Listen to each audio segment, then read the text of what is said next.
Howdy, it's Jim Arado, and this is the middle of November 2023. We're pretty much in Chattanooga, Tennessee. We're going up Lookout Mountain. I'm going to check out some Civil War related sites. And I'm not going to try to explain the battle to you, not in 13 minutes. Let me read a tiny bit from a brochure that the National Park Service gives out, and then I'll tell you just a little bit about what we're looking at. But the campaign for Chattanooga, death knell of the Confederacy. President Abraham Lincoln believed that taking Chattanooga was as important as taking Richmond. Why was a small town of 2,500 so important? As important as the capital of the Confederacy, the small city lay on the banks of the Tennessee River, where it cut through the Appalachian Mountains, allowing 4 major railroads to converge. If the Union captured Chattanooga, it could cripple the Confederate supply lines and strike at the industrial heart of the Confederacy. In the summer of 1863, Confederate General Braxton Bragg and his Army of Tennessee controlled Chattanooga, but Union General William Rosecrans skillfully moved his army to the Cumberland South, across the Tennessee River and over Sand Mountain and Lookout Mountain, threatening the Confederates from behind. By early September, Bragg realized he had been outmaneuvered. The Confederate army had no choice but to abandon the city and its remaining residents.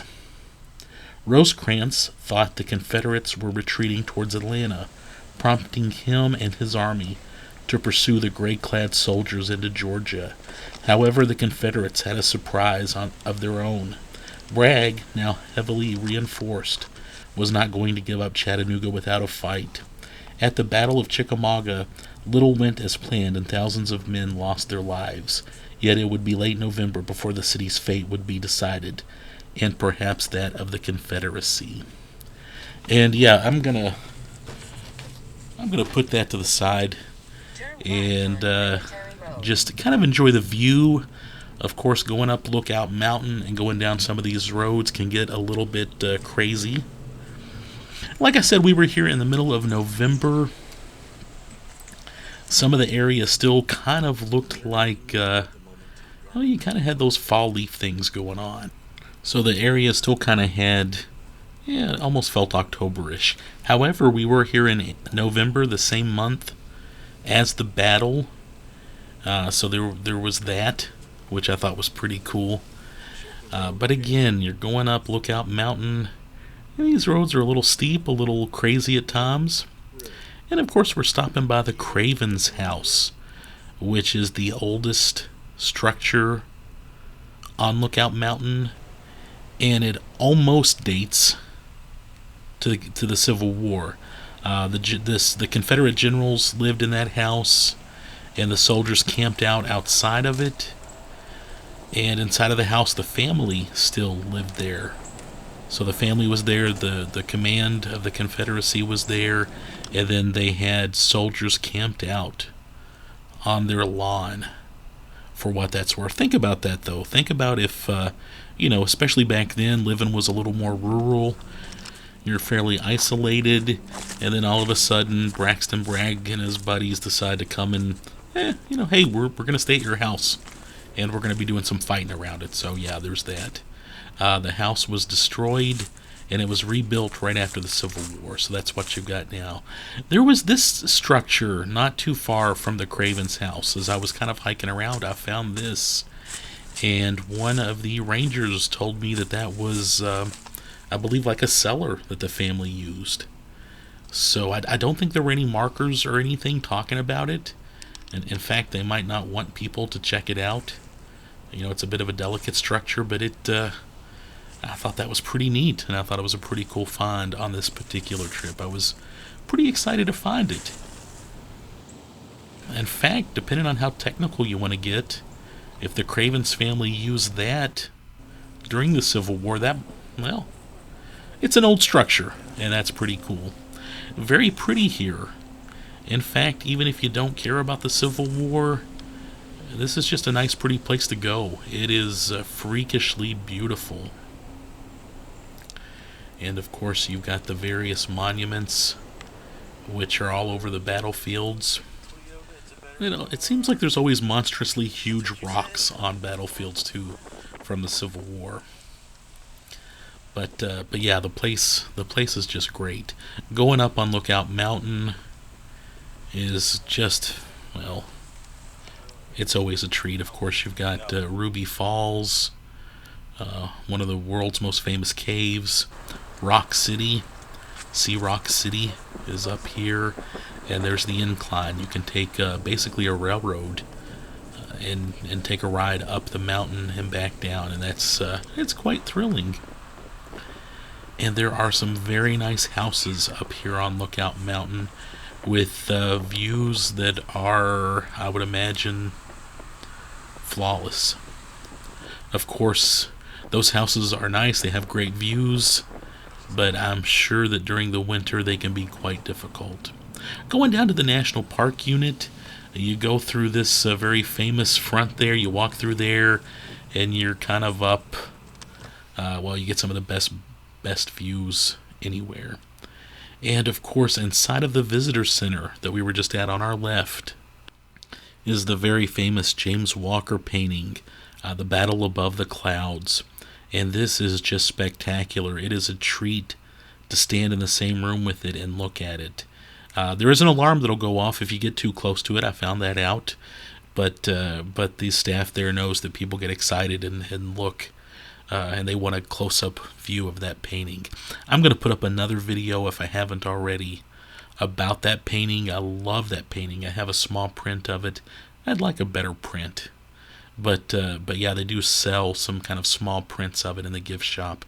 Lots of famous Civil War paintings. I know, we've been to the New Hampshire Capitol building. In Vermont also, they've got some just incredible paintings from the Civil War. And that painting I just showed you is definitely one of them. Of course, you got the cyclorama in Gettysburg, also the one in Atlanta. Just a quick look around. We just went through the gates there to go look around the top of Lookout Mountain.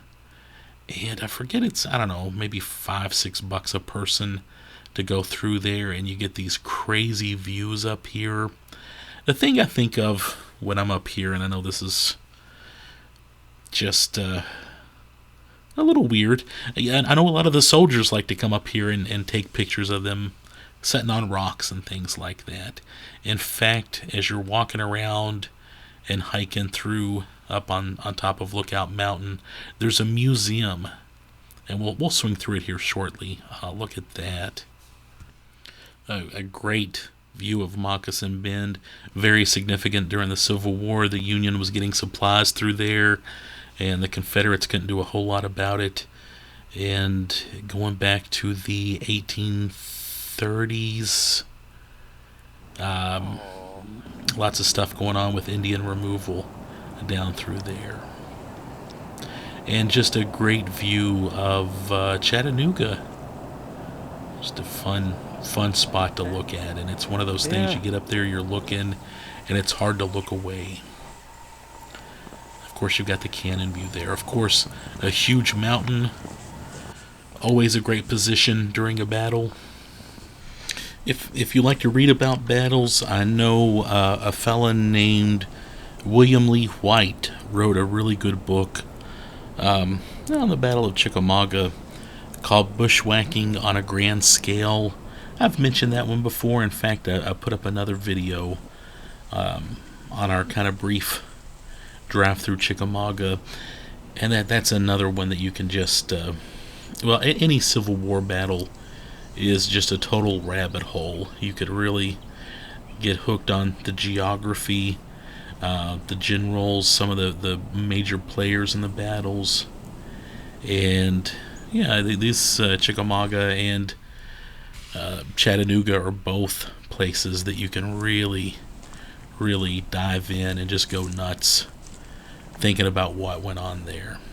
And of course, you've got these crazy rocks looking out over the city all over the place, and several famous photos were taken of soldiers on these rocks. I know Jeff Sharp also did his kind of historic fiction treatment of the battles. I can't remember which book that happened in. I do enjoy his stuff. I know there've been critics kind of give him a little grief over his writing, but I think he does a really good job of researching and getting into the heads of the major players and the battles. Another kind of cool castle-like structure down here as you're hiking around, and again they've got a cool museum dedicated mostly to the photography that happened here. Really, really nice structure though. I like this. I know it's not exactly perfectly preserving the battlefield, but you've got some nice paths, some nice walkways, and a little sheltered area with a cool little museum, and I like it. Another great view out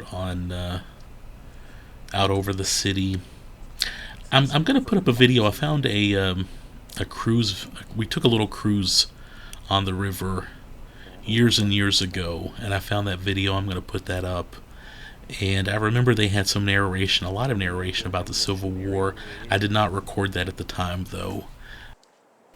By the way, if you live in Chattanooga, or if you've been here and you know of some good tours, some good historic tours, especially relating to the Civil War, let me know. Is there a cruise company that does a river cruise, specifically on the Civil War? Let me know if you know of anything like that. Or are there any good battlefield guides in town? I know there's the Battles for Chattanooga kind of movie display that they have up here next to the National Park Visitor Center. I've done that in the past. I like that quite a bit. I probably need to go do that again. Just something else to do relating to the Civil War up here. And yeah, here are some of the pictures we saw inside of that little kind of quasi museum. So this is not in the main visitor center. You have to kind of walk down a little bit to find this place, but they've got just some information on all of these cool photos taken back way back. Oh, and before this ends, I wanted to mention too, when we went into the visitor center, the National Park Visitor Center, as soon as I walked in, I heard a very thick accent, very thick Southern accent that I recognized. Jeremy, I believe his last name is Carroll, park ranger that was at the Andrew Johnson site in Greenville, Tennessee, when we were there. And he gave us a house tour. In fact, I think I put up that video on this YouTube channel. And at that time, he told us that he was going to be switching over to this national park. And I thought, well, that's cool. We'll probably bump into him at some point. And we did. And it was pretty cool getting to see him again. It's a small world. That park is going to be very lucky to have him. Anyway, yeah, that's just a very quick look at Lookout Mountain. What do you think? Again, if you're here, if you know a lot about this park, let me know if you know some secrets. I'm sure there's some other cool sites around town to see. Let me know if you know of any good battlefield guides or any other information. Anyway, I hope you enjoyed that. Thanks a lot.